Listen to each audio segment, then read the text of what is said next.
Welcome to Win the Day from Back to the Bible. I'm your coach, Pastor Nat, and today we're going to talk about trusting the witnesses of Jesus.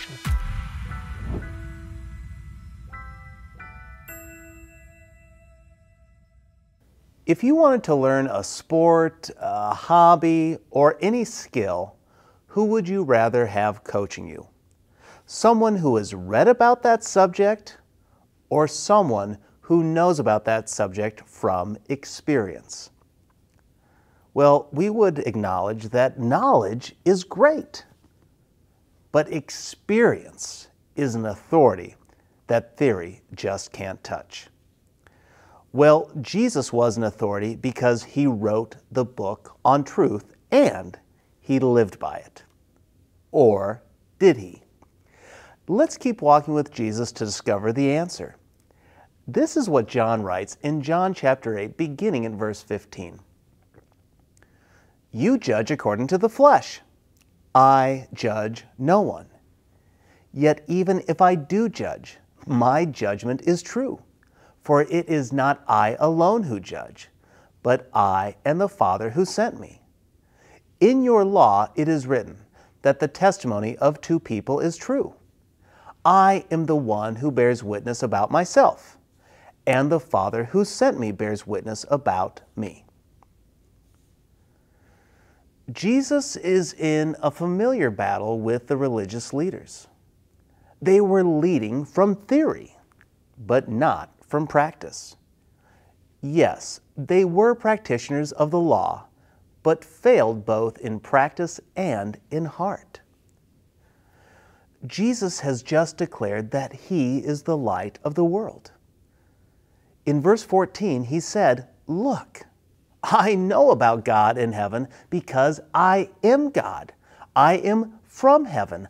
I know the way to heaven." And so he continues here in verse 15 with a painful truth for these religious elites. He says, "You judge according to the flesh."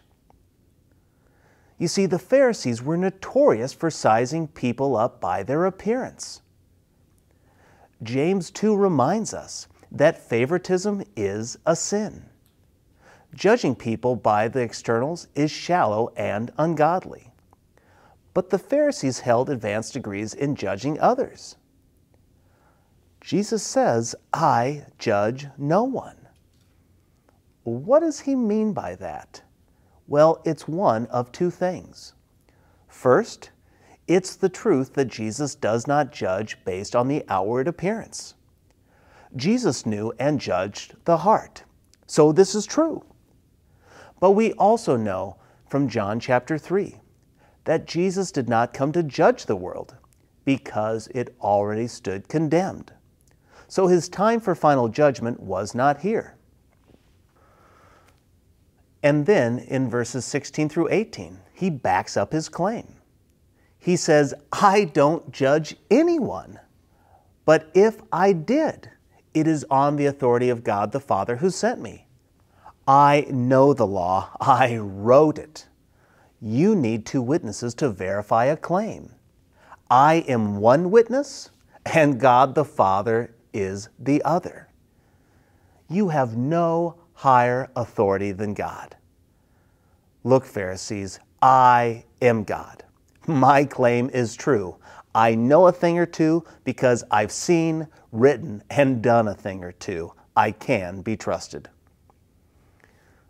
So, friend, what about you today? Do you trust Jesus?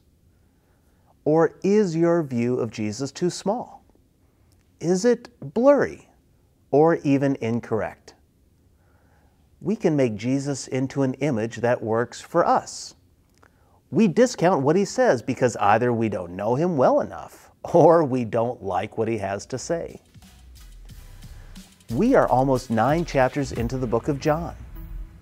We've been walking with Jesus for nearly 3 months. Jesus has continued to prove his claims of being God in the flesh and the promised Messiah. He can be trusted.